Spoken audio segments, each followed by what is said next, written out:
Jean Renoir, on projette actuellement dans de nombreux cinémas La Marseillaise. La Marseillaise date de 1937.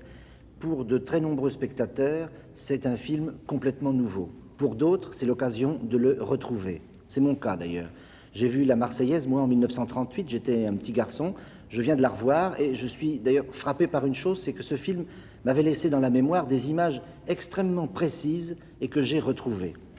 Parmi ces images, il y a par exemple celle de Louis Jouvet.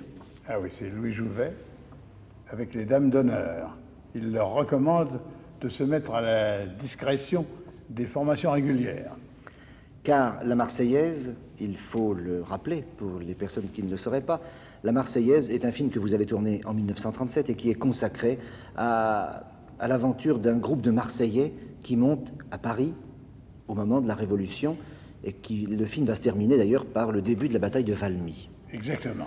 Pourquoi avez-vous choisi ce groupe de Marseillais? Eh bien, il m'a semblé que des ouvrages, des livres ou des films sur des personnages illustres de la Révolution, sur le grand ténor, sur les hommes illustres, il y en a eu des tas. Il y a eu d'abord le Napoléon d'Abelgance, un film magnifique. Il m'a semblé que ce serait peut-être intéressant de présenter cet événement fantastique, la Révolution, un événement qui continue à nous influencer, qui influence le monde entier, qui l'influencera encore pendant des années et des années. Il m'a semblé que aborder un tel sujet par l'intermédiaire de gens très humbles, non pas par l'intermédiaire des généraux, mais par l'intermédiaire des simples troupiers, il me semblait que ça pouvait être intéressant. Voyez-vous, je crois que parmi les grands souvenirs que j'avais de ce film, souvenirs qui me sont restés si proches, il y avait particulièrement le bivouac. Car je crois que, moi j'étais un petit garçon à l'époque, et puis les livres d'histoire, c'était des choses un peu compassées, ennuyeuses, un peu comme des tapisseries.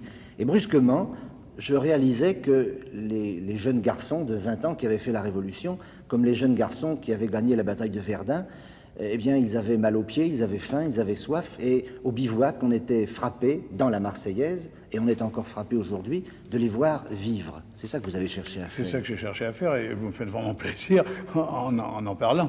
Je vous remercie. Maintenant, est-ce que je peux vous citer une phrase qui a été très importante, que j'ai gardée en tête pendant toute l'exécution du scénario et la tournaison du film. Ah oui, ça explique la façon dont j'ai montré la cour et Louis XVI et la reine Marie-Antoinette, Louis XVI joué par mon frère Pierre, dont vous vous souvenez.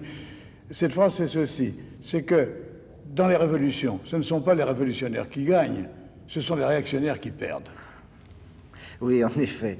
Et c'est une phrase très à droite parce que elle va très loin et elle dépeint certainement l'espèce d'amitié que vous avez pour les révolutionnaires et pour les réactionnaires dans le film, car personne n'est complètement bon ou méchant dans la Marseillaise, et je voudrais justement prendre l'exemple de Louis XVI, que votre frère interprétait avec un cœur qui nous le rendait extrêmement proche et émouvant. Est-ce que vous avez le sentiment que le Louis XVI de la Marseillaise est proche de la vérité historique? Je le crois. Je le crois, remarquez, je crois que c'est extrêmement exact et que c'est émouvant parce que c'est exact. D'ailleurs, je ne suis pas tellement responsable de cette création, c'est mon frère Pierre qui s'est incorporé au personnage, qui adorait ce personnage, qui l'a vécu et qui l'a rendu vivant sur l'écran. Il y a une chose qui est frappante aussi, c'est le dialogue de la Marseillaise. C'est un dialogue, ce sont des mots d'auteur perpétuellement, de grandes phrases brillantes, étonnantes, et pourtant vous ne les avez pas inventées. Certainement pas. J'avais la partie trop belle.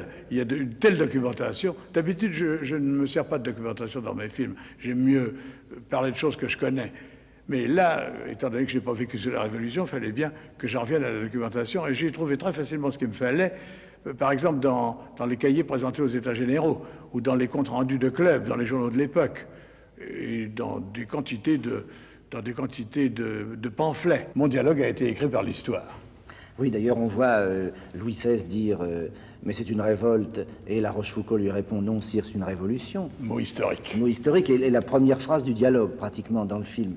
Et puis, il y a aussi une scène qui est très émouvante, où l'on voit Louis XVI et la famille royale qui quittent les Tuileries, et ils cheminent dans un grand jardin jonché de feuilles mortes. Ah oui, lorsqu'il dit « les feuilles tombent bientôt cette année », oui, bien sûr, c'est un symbole. Mais il l'a dit, c'est une phrase historique. Et c'est très émouvant, ça, oui. Ça a un côté baudelairien, presque. Ah oui, et puis enfin, on sent tellement que l'allusion Eh oui, C'est à propos de lui-même, de c'est tout ce qu'il l'automne de la représente. vie, l'automne de la monarchie.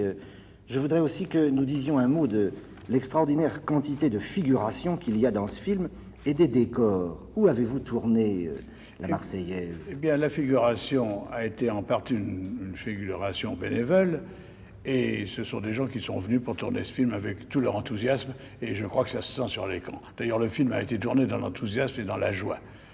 Dans la jeunesse, dans la joie, dans Ah, l'enthousiasme, c'est Quant vrai. au décor, eh bien, on a cherché aux environs de Paris, on a trouvé des endroits qui pouvaient ressembler aux lieux véritables et qui étaient tout de même des vraies maisons avec des vraies pierres, des vraies tuiles, des vraies fenêtres, des vraies portes. Eh oui, oui, et ça se sent.